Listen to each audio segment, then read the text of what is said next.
4% ऊपर चल जी।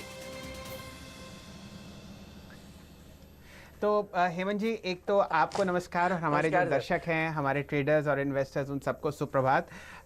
मुझे ये लग रहा है कुछ गड़बड़ है हेमंत जी। वैसे तो मैं कल हाजिर हूँ आपकी सेवा में आपके शहर में, लेकिन ये matrimony.com की बात नीरज जी कर रहे हैं और उसके ऊपर ट्रेंड है और नीचे V2 रिटेल है, तो ये कुछ खिचड़ी पक रही है जो हम आके डिस्कस करेंगे। बिल्कुल सही बात कुछ कड़वे पानी के साथ और कुछ बहुत बढ़िया कुकिंग के साथ, है ना। तो इस पे जरा चर्चा होगी आराम अगर से, विस्तार से। ये हमारे ऑफिस के मोस्ट एलिजिबल बैचलर हैं, अगर इन्होंने मन बना लिया है तो मतलब बहुत ही बढ़िया बात है ये। तो इनसे भी पूछ लेते हैं कोई ऐसा मूड। देखिए, जब हृदय परिवर्तन, म्यूचुअल फंड का मन बदल गया है और वो मैट्रिमनी में खरीदारी कर रहे हैं आईसीआईसीआई प्रू वाले, तो उसके बाद फिर रिटेल भी चल रहा है और कुरियर वाला टीसीआई एक्सप्रेस भी चल रहा है। सारे शॉपिंग वाले कोई हिंट देना चाहते हैं आप?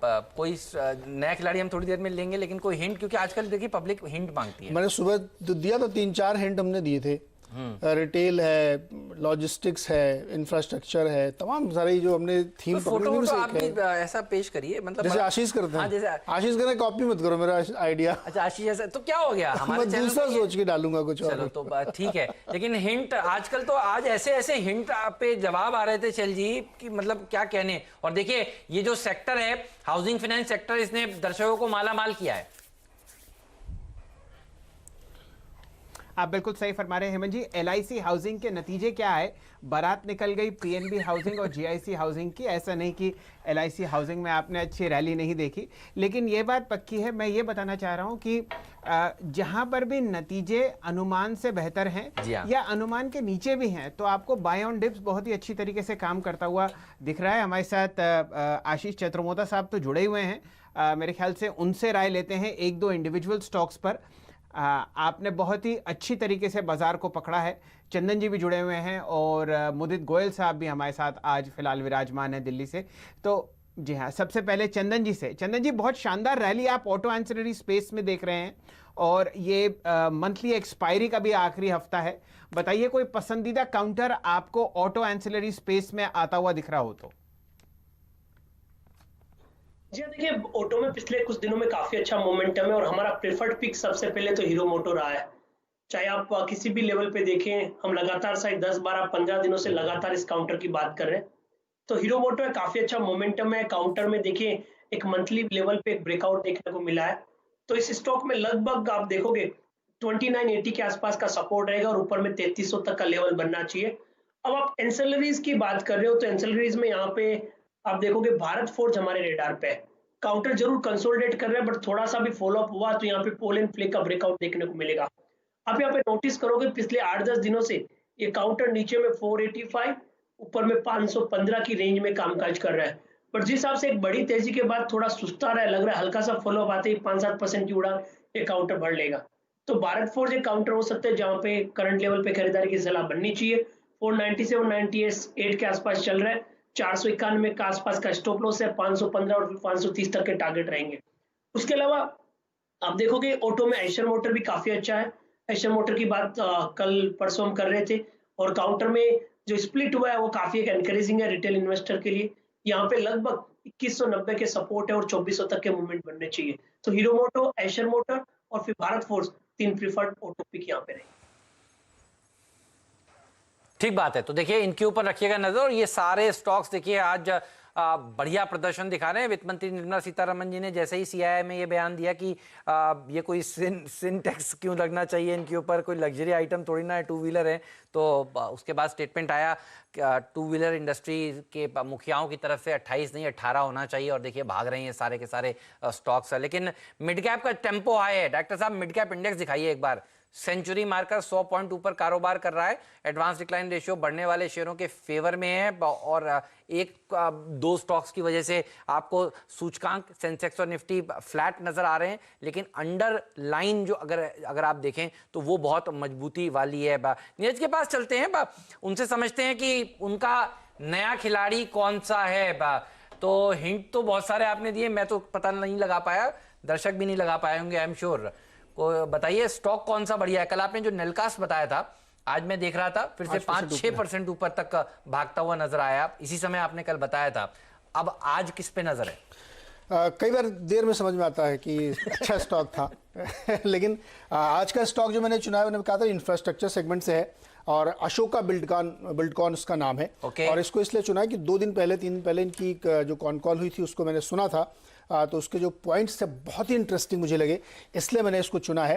कंपनी का कहना है कि उनका जो टोटल ऑपरेशंस है उसमें 90% तक का काम उनका शुरू हो चुका है फिर से, और जो बीओटी प्रोजेक्ट्स हैं उसमें 90 to 95% के टोल कलेक्शंस शुरू हो चुके हैं।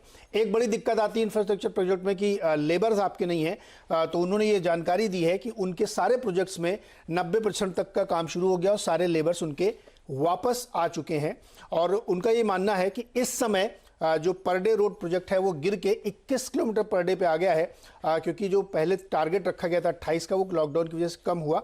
लेकिन अब एनएचआई ने जो नया टारगेट रखा है वो 60 किलोमीटर का रखा है और 4500 किलोमीटर के नए प्रोजेक्ट वो इस साल कंप्लीट होंगे, जिसके ऑर्डर्स आने वाले हैं। तो कंपनी उसके लिए बहुत एग्रेसिवली बिड करने के लिए तैयार है। ऑर्डर बुक की बात जो हम करें तो 30 जून तक इनकी ऑर्डर बुक 8617 करोड़ की है, जिसमें से हेम प्रोजेक्ट यानी जो मिक्स प्रोजेक्ट होते हैं, एन्युटी और बॉट को उसको एचएम प्रोडक्ट बोलते हैं, उसमें इनकी तगड़ी हिस्सेदारी है। तकरीबन इनके जो है आधे से ज़्यादा प्रोजेक्ट उसी सेगमेंट्स के आते हैं और कंपनी का ये भरोसा है कि वो और सारे प्रोजेक्ट इसमें जीतने में सफल रहेगी। तो उनको इस होप में कि उनका काम ऑलरेडी शुरू हो चुका है, बहुत सारे प्रोजेक्ट उनके हाथ में आ चुके हैं और उसको वो लेके आगे चलना चाहते हैं। तो जो हाइब्रिड एन्युटी प्रोजेक्ट का मॉडल है उसमें से आधी से ज़्यादा इनकी बुक है।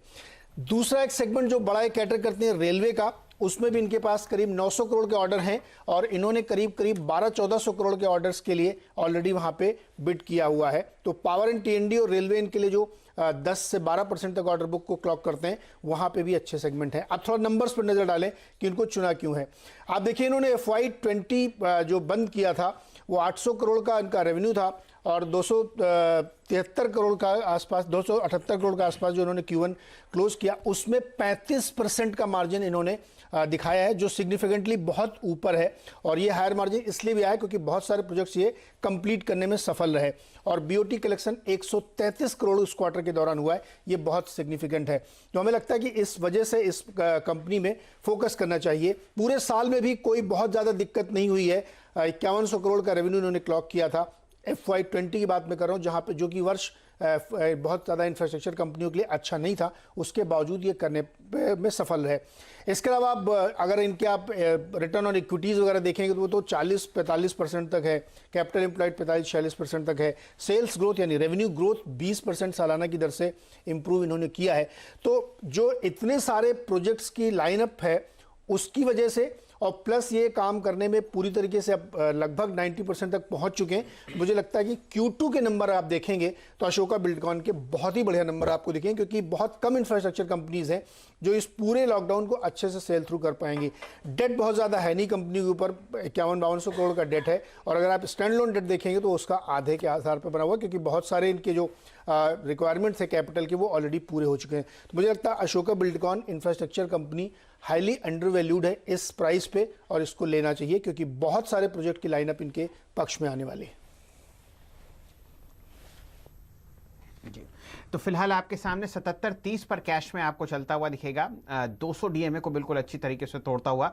चंदन जी, आपसे एक सटीक राय पोजिशनली अशोका बिल्डकॉन पर, और फिर हमारे साथ हमारे पुराने मित्र नीलेश शाह साहब जुड़ चुके हैं मार्केट गुरुज में, उनसे चर्चा करेंगे। आपकी राय चंदन जी अशोका बिल्डकॉन पर, फिलहाल 30 लाख शेयर का ट्रांजैक्शन मेरे सामने होता हुआ। जी देखिए, अशोका बिल्डकॉन काफी अच्छा प्राइस पैटर्न है। आप देखोगे वीकली और डेली चार्ट दोनों में यहाँ पे ब्रेकआउट हो रहा है और यहाँ पे एक राउंडिंग फॉर्मेशंस काउंटर में बन रहे थे और स्टॉक ने जो इसका पुराना हर्डल था लगभग 70 के आसपास का, उसको पार करके और उसको बेस बनाने का ट्राई कर रहा है।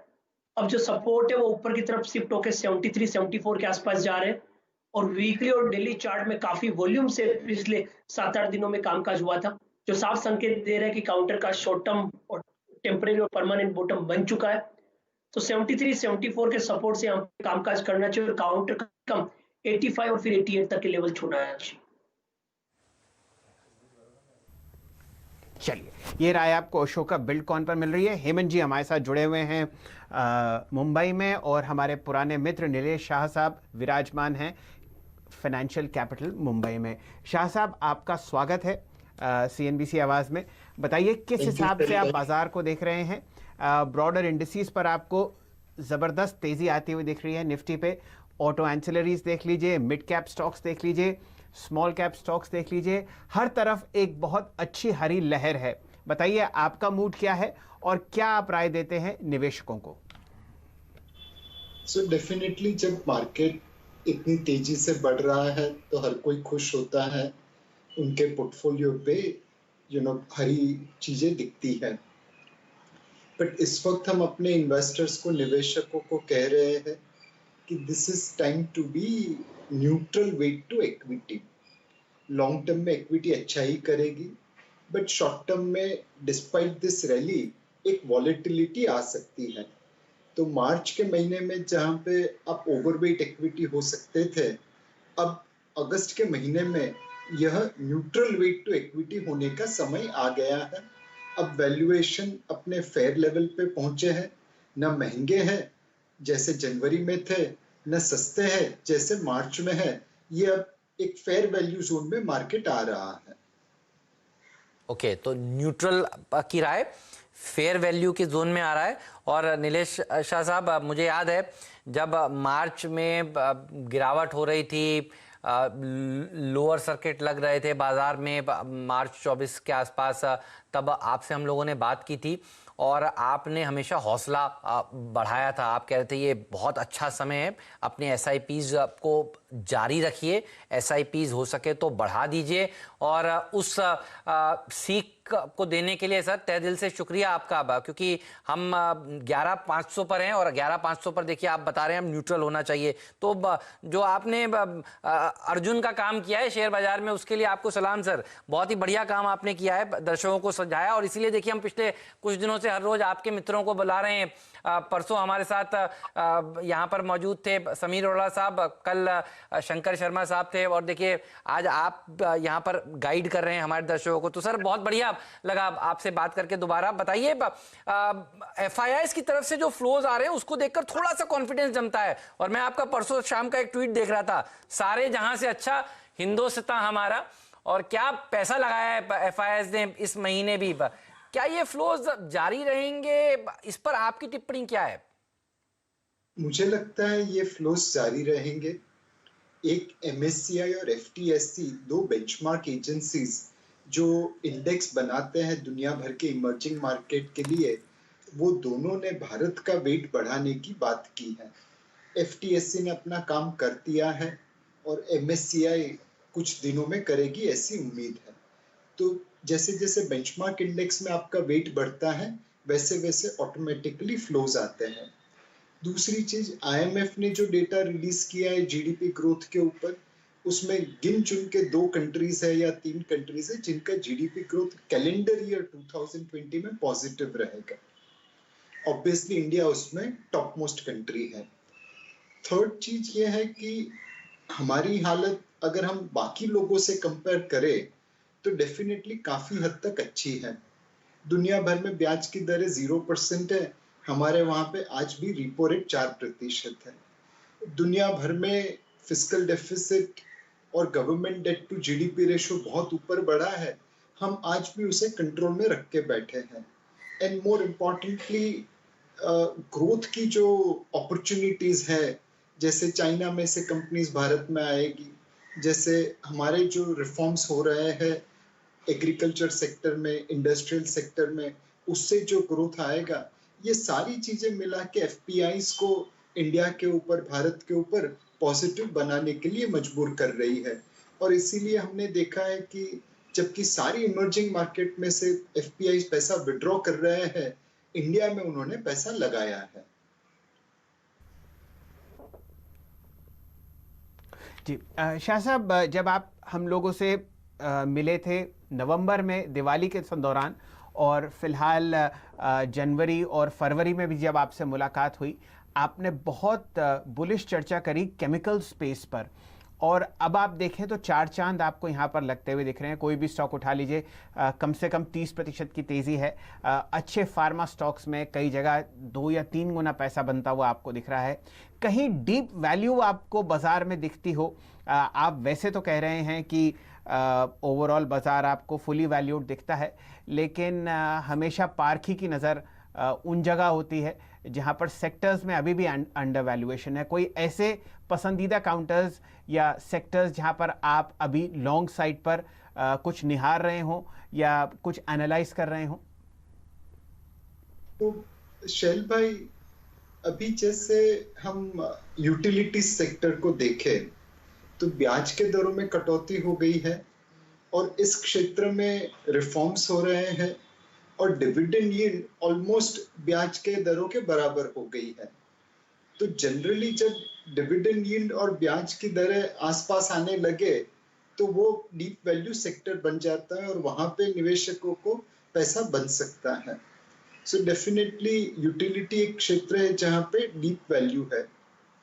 दूसरा शैल भाई, मैं 2 सिनारियो पेंट करना चाहूंगा। एक सिनारियो में वैल्यू स्टॉक चलेंगे, एक है कि यहाँ से स्थिति नॉर्मल होती जाए, मेडिकल सिचुएशन वैक्सीन की वजह से या दवाई की वजह से कंट्रोल में हो जाए, मैं और आप स्टूडियो में जाके, मतलब मैं आपके स्टूडियो में आके बातें करने लगूं। तो ये टाइप की नॉर्मल सिचुएशन में जो स्टॉक्स नहीं चले हैं, चाहे कमोडिटी क्षेत्र के हो, चाहे यूटिलिटी क्षेत्र के हो, चाहे इंजीनियरिंग इंफ्रास्ट्रक्चर क्षेत्र के हो, उसमें एक रन अप आ सकता है। बट अगर दूसरा सिनेरियो ऐसा पैन आउट होता है कि ये लॉकडाउन ओपन अप चलता रहे, मेडिकल सिचुएशन हमारे कंट्रोल में नहीं आए, इकोनॉमिक एक्टिविटी चले रुके ऐसे, तो ये जो 15-20 स्टॉक चल रहे हैं जिन्होंने मार्च के बॉटम से इंडेक्स को ऊपर लेके आए हैं बड़ी जोर से, वो लोग चलते रहेंगे। So in a scenario where normalcy returns, आपके डिफेंसिव स्टॉक्स की जगह पे जो नॉन डिफेंसिव से जो नहीं चले वो चलेंगे, और अगर नॉर्मल सी नहीं आती है तो ये महंगे डिफेंसिव स्टॉक और महंगे हो जाएंगे।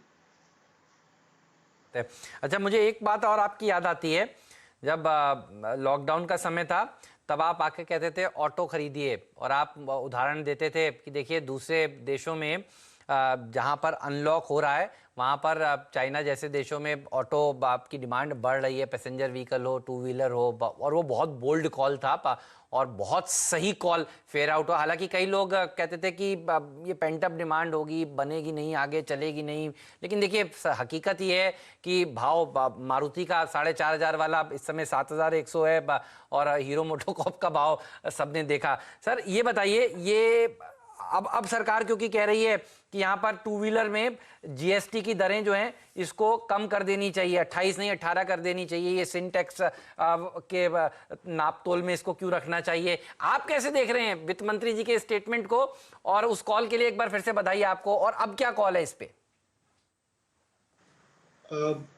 हेमंत भाई, मार्च में है ना सारी बॉल हाफ वॉली थी, तो मैं जहां पे भी बल्ला घुमाता था छक्का लग जाता था। अगस्त का महीना अब बाउंसर आ रही है, क्या बात, यहाँ पे सर सलामत तो पकड़िया, बहुत वो टाइप का एटीट्यूड है मेरा। तो डेफिनेटली जो लो हैंगिंग फ्रूट्स थे पैसे बनाने के, कि माउथ वाटरिंग वैल्यूएशन थी, सामने दिख रहा था कि जो सेलर है वो नर्वस है और बेच रहा है, उसके सामने अगस्त के महीने में बहुत सारी चीजें बदल गई है। वैल्यूएशन अब फेयर लेवल पे पहुंचे हैं, यहाँ से फ्यूचर काफी हद तक डिस्काउंट हो चुका है। इसका मतलब ये नहीं है कि मैं कह रहा हूँ मार्केट में करेक्शन होगा, बट जो हमने मार्च से अगस्त के बीच में 50% रिटर्न देखा, वैसा रिटर्न आगे आने वाले समय में नहीं मिलेगा।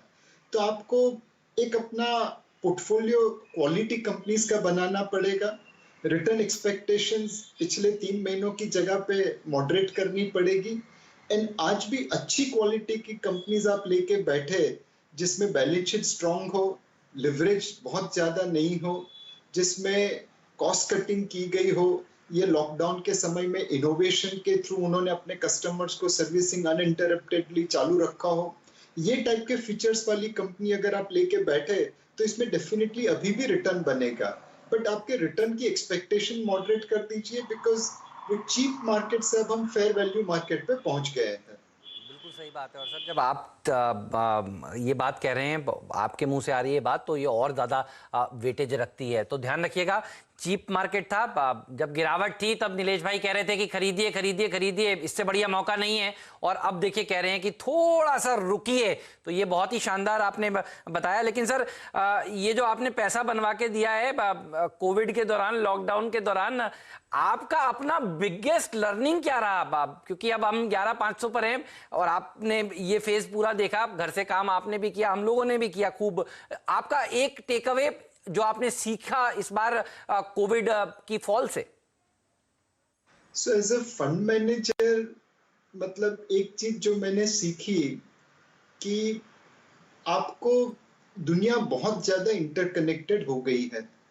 चाइना में जब वुहान में ये चल रहा था, तो कहीं ना कहीं हमारे दिमाग में ये था कि भारत में तो ये आएगा नहीं, वायरस आएगा तो भी गर्मी में मर जाएगा, वायरस मतलब इतना स्प्रेड नहीं होगा इंडिया में, हमारी तो इम्यूनिटी इतनी ज्यादा है कि हमें वायरस क्या कर लेगा। यह टाइप की जो थिंकिंग है उसको हमेशा परे रखनी चाहिए। आपके पोर्टफोलियो में आपको ग्लोबल इंटरकनेक्टेडनेस को काफी हद तक काउंट करना पड़ेगा, फैक्टर करना पड़ेगा।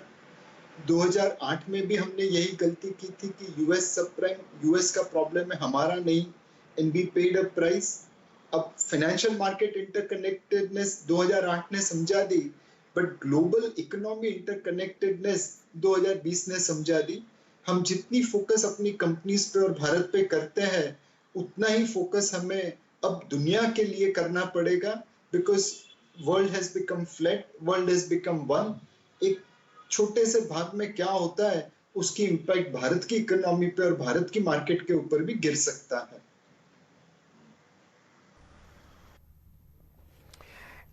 चलिए शाह साहब, हमेशा की तरह आप बहुत ही आराम से और बहुत ही सरलता से समझाते हैं कि बाज़ार में फ़िलहाल क्या हो रहा है और क्या करना चाहिए अगले 6 महीने में, आगे आने वाले 18 महीने। हमारे साथ जुड़ने के लिए आपका बहुत बहुत धन्यवाद। बम्बई में जल्द आपसे मुलाकात होगी एक कप चाय पर, और फिर इस चर्चा को आगे बढ़ाएंगे। हमारे साथ जुड़ने के लिए आपका बहुत बहुत शुक्रिया।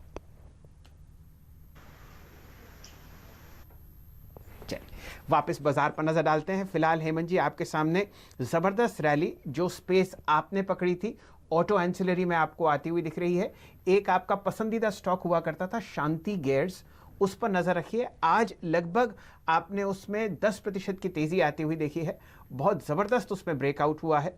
और अन्य कई शेयर्स, मुंजाल ऑटो, रिको ऑटो, जहां पर आप बहुत ज़बरदस्त तेज़ी देख रहे हैं, वो आपको और चहकते हुए दिखेंगे। चंदन जी हमारे साथ जुड़े हुए थे, उन्होंने भारत फोर्ज पर हमारे दर्शकों की नज़र डलवाई है। और 2-3 ऐसे काउंटर्स हैं जो फिलहाल आपको तेज़ तो नहीं दिख रहे, लेकिन उसमें आपको हरा निशान ऑटो एंसिलरी स्पेस में आता हुआ दिखेगा।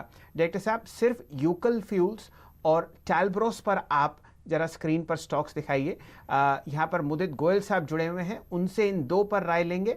वैल्यूएशंस के हिसाब से ये बहुत ही कम लेवल पर ट्रेड कर रहे हैं, अपने 10 साल के एवरेज वैल्यूएशंस के नीचे, और इन पर स्टॉक कॉल्स आपको फिलहाल देंगे मुदित गोयल साहब। पोजिशनली यूकल फ्यूल गोयल साहब, और उसके बाद टैलब्रोस।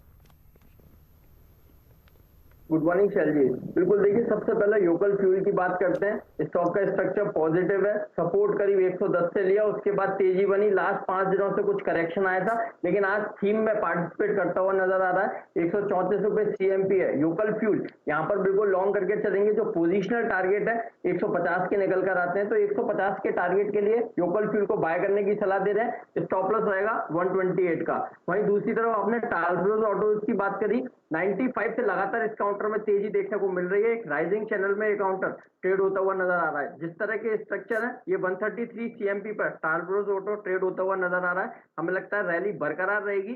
148 पहला टारगेट होगा, उसके बाद 155 तक के अपसाइड मूव टालब्रोस ऑटोज में भी नजर आते हैं।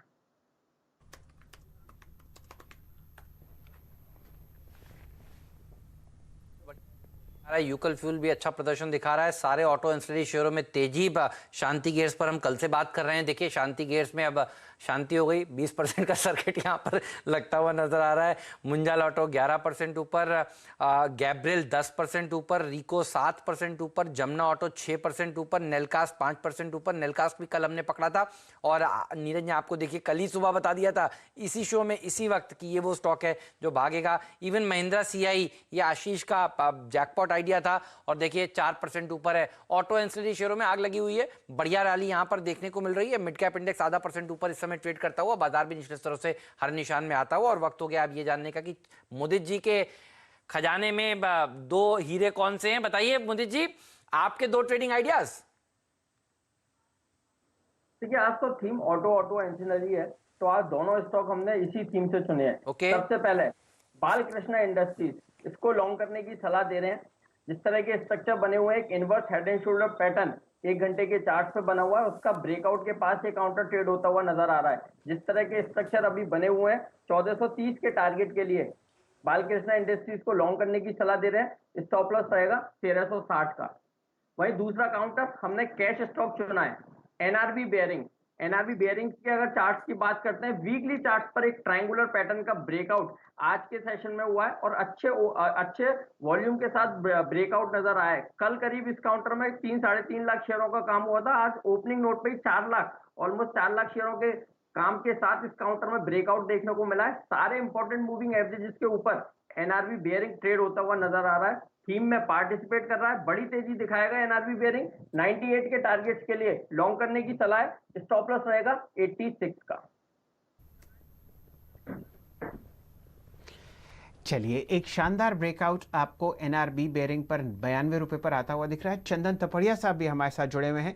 चंदन जी, आपकी 2 कॉल्स दीजिए जो आप फिलहाल शेयर करना चाहते हैं बचे हुए सत्र के लिए। जी हाँ सेल जी, देखिए 2 ट्रेडिंग आइडियाज में से एक तो कल का रिपीट आइडिया रहेगा। कल 2 ट्रेड दिए थे बजाज फिनेंस और इंडसइंड बैंक 10 के दमदार ट्रेड में, काफी अच्छा मोमेंटम इन दोनों काउंटर में देखने को मिला। तो आज का जो पहला ट्रेड है वो मेरा टाटा कंज्यूमर रहेगा। टाटा कंज्यूमर देखिए पूरा अगस्त का हीरो है, पूरे एफएनओ काउंटर का टॉप 5th एफएनओ गेनर्स है और लगभग 30% से ज्यादा की रैली इस काउंटर में देखी है। और अब मेरा मानना है कि इस काउंटर में शॉर्ट कवरिंग भी देखने को मिलेगी।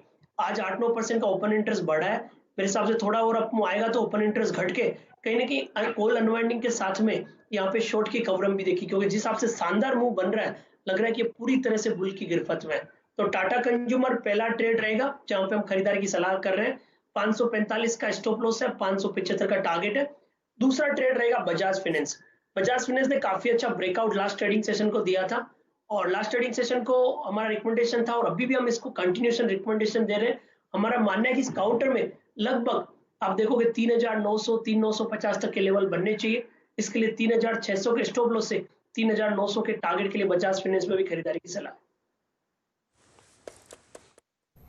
जी, तो जो व्यक्ति और जो दर्शक हमारे साथ सुबह से जुड़े हुए हैं उन्होंने सुन ही लिया होगा कि हेमंत जी ने अपना कंट्रीब्यूशन टाटा कंज्यूमर में लगा दिया है और उसकी वजह से और चंदन जी की एक शानदार पिक की वजह से आप बहुत अच्छी रैली टाटा कंज्यूमर में आते हुए दिख रहे हैं। मेरा कप कॉफ़ी का थोड़ी देर में यहाँ पे हाजिर होगा और आप ये मान के चलिए कि इसी वजह से आप तेज़ी आते हुए देख रहे हैं। हेमंत जी, समय बहुत कम है, जाते जाते जो हमारे पुराने प्राइवेट सेक्टर बैंक्स हैं, मेरी दर्शकों से राय है कि उस पर नज़र रखें। वहाँ पर आपको शानदार ब्रेकआउट्स आते हुए दिख रहे हैं। कोई भी बैंक पकड़ लीजिए, आपको वहाँ पर तेज़ी आती हुई दिख रही है। मैं सिर्फ नाम लेता हूँ, वैल्यूएशंस बहुत आपको अच्छे दिख रहे हैं। सिटी यूनियन बैंक देख लीजिए, करूर व्यासा बैंक देख लीजिए। ये रैली तब शुरू हुई जब डीसीबी बैंक पर चर्चा आपने सीएनबीसी आवाज़ पर सुनी 3 दिन पहले। इन सब सेक्टर्स पर और इन सब स्टॉक्स पर आपको एक गहरा हरा निशान लगता हुआ दिख रहा है। धनलक्ष्मी बैंक भी अब आपके सामने 14 रुपये 40 पैसे के आसपास ट्रेड करता हुआ। हेमंत जी, समय समाप्त हो चुका है 10 के दमदार ट्रेड्स का। मेरी कॉफ़ी आ चुकी है और आप समापन समारोह शुरू कीजिए। बाकी आगे प्रदीप जी संभालेंगे। बिल्कुल, तो आप देखिए जाते जाते बजाज इलेक्ट्रिकल्स का चार्ट एक बार, ये नीरज जी के टीम के खिलाड़ी थे ये सारे आज के, और देखिए भाग रहे हैं। ट्रेंड की बात थोड़ी देर पहले हुई थी, आज कंजम्पशन वाले जो स्टॉक्स हैं वो बढ़िया प्रदर्शन दिखा रहे हैं। ट्रेंड भी देखिए दिन के हाईज पर कारोबार करता हुआ आपको नजर आएगा। प्रदीप हमारे साथ जुड़ चुके हैं, बहुत ही सदी हुई शुरुआत हुई है, 11,500 के आसपास कंसोलिडेशन निफ्टी करता हुआ, और मिड कैप इंडेक्स का टेम्पो हाई है। बैंक निफ्टी के दम पर देखिए 11,500 के पास हम टिके हुए हैं, और अगर ऐसा ही हुआ तो देखिए एक्सपायरी से पहले का दिन है, ध्यान रखिएगा, फिर एक बड़ा मूव आएगा और ये बाजार जो है वो 23,300 के आसपास इस समय बैंक निफ्टी कारोबार कर रहा है। इससे बढ़िया संकेत हो नहीं सकते। क्या मूव प्रदीप देखने को मिला है बैंक निफ्टी में इस हफ्ते? शानदार, बेहद शानदार। और देखिए हम आपको 2 दिन से ये बता रहे हैं कि निफ्टी पे कॉशियस रहिए, ऊपर के लेवल पे ऑप्शन का प्रॉफिट बुक कीजिए, लेकिन बैंक निफ्टी में तेजी कीजिए, स्टॉक्स में तेजी कीजिए। तो बाजार में इस समय आपको सटीक राय की जरूरत है, और वो राय आपको मिलेगी यहीं पे। तो आप हमें ट्वीट कीजिए #AskAwazCash या AskAwazFNO पे, आपके सारे सवालों के जवाब देंगे आगे। लेकिन शुरुआत इस वक्त की हेडलाइंस के साथ।